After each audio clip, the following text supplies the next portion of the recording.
G'day, it's the battery here. I just got my latest shipment of juice to come in, and I thought I'd show you guys in real time just how easy it is to make yourself a ice cold, tasty energy drink. So just grab myself some water out the tap. That'll do. Get me a tub of juice.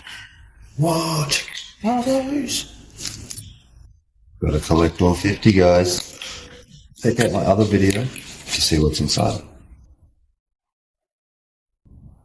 Alright, one good scoop of juice, guys. Get the lid back on. Now, the secret to a good juice, look, not to throw the ice on. Throw a bit of ice in there. Put it in the shaker, insert. Pop in the lid.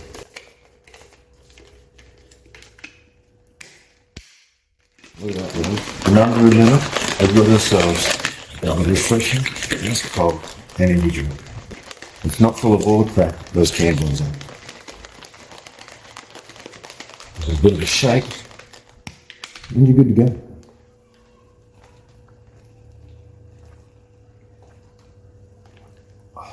That's good.